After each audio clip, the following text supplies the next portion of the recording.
Olha eles aí de novo! A Alemanha estreou na Copa do Mundo goleando o Curaçao por 7-1.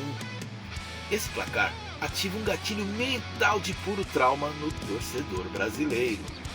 Mas a verdade é que no futebol, o mesmo número esconde realidades psicológicas completamente opostas.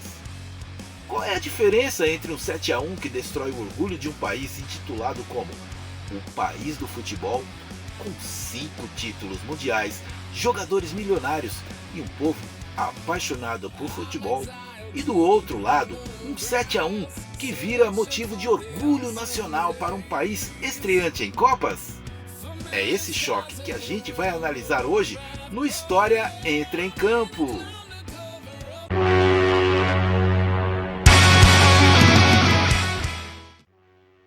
Para começar a entender essa história, a gente precisa localizar Curaçao.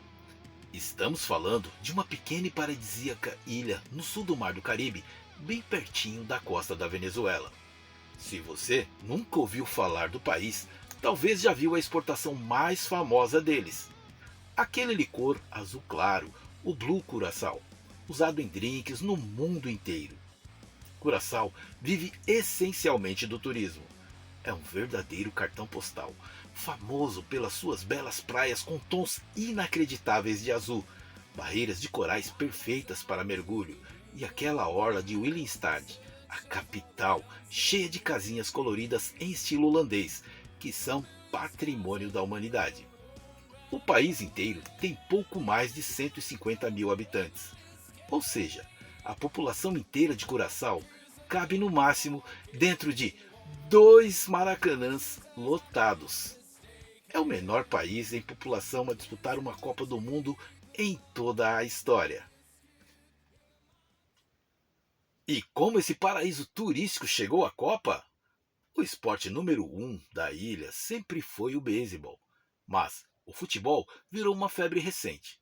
A liga local, a Liga MCB, é semi-profissional e passou por tantas crises políticas que chegou a ficar mais de 2 anos totalmente paralisada durante o ciclo desta Copa. Mas como eles conseguiram se classificar para a Copa? O segredo da classificação deles está na história.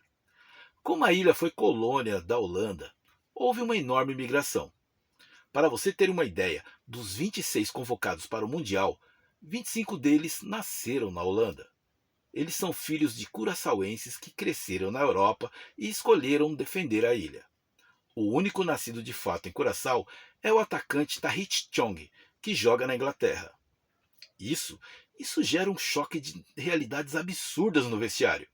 De um lado, astros que vivem 100% do futebol europeu e ganham salários astronômicos, como o capitão Leandro Bacuna e o jovem Livano Comenência, do Benfica. Do outro lado, atletas da liga local que precisam dividir os treinos com outras profissões para pagar as contas, trabalhando em postos de combustíveis, em escritórios públicos ou atendendo os próprios turistas nos hotéis da ilha. O cara que ganha em euro divide o banco com o companheiro que bateu ponto no trabalho de manhã antes de ir para o treino. E foi com esse elenco operário e festivo que eles enfrentaram a poderosa Alemanha em Houston. Quando a Alemanha fez 1-0, todo mundo achou que seria um massacre. Mas aos 20 minutos, o volante Comenência acertou um chute, a bola desviou e entrou. 1-1. Pronto. Quanta alegria! O jogo estava empatado. O primeiro gol da história de Curaçao em Copas do Mundo, em cima do lendário Manuel Neuer. Os torcedores e jogadores caribenhos comemoraram aquele gol como se tivessem ganho o título mundial. Depois, a lógica física e técnica prevaleceu e a Alemanha fechou o placar em 7-1.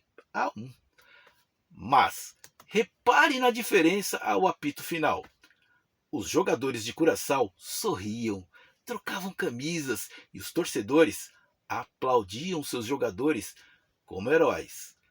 Para eles, o 7-1 foi uma festa, uma certidão de nascimento para o mundo.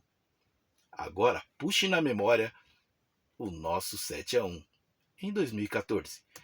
O Mineirão parecia um velório. Os jogadores brasileiros choravam em pane psicológica antes mesmo do jogo acabar. Foi o maior vexame da história do nosso esporte. Para Curaçao, foi o dia mais feliz de sua trajetória no futebol. O placar é o mesmo, mas o peso da camisa muda tudo. No fim das contas, o futebol nos prova que o placar é apenas um número. O que define a dor ou a alegria é o tamanho da expectativa. E você, torcedor? O que passou pela sua cabeça quando viu esse 7-1 no placar entre Alemanha e Curaçao? Para você, o sentimento de tomar 7-1 foi o mesmo para brasileiros e curaçaoenses? Deixe seu comentário aqui embaixo. Inscreva-se no História Entra em Campo, ative o sininho e a gente se vê no próximo programa. Obrigado e até mais!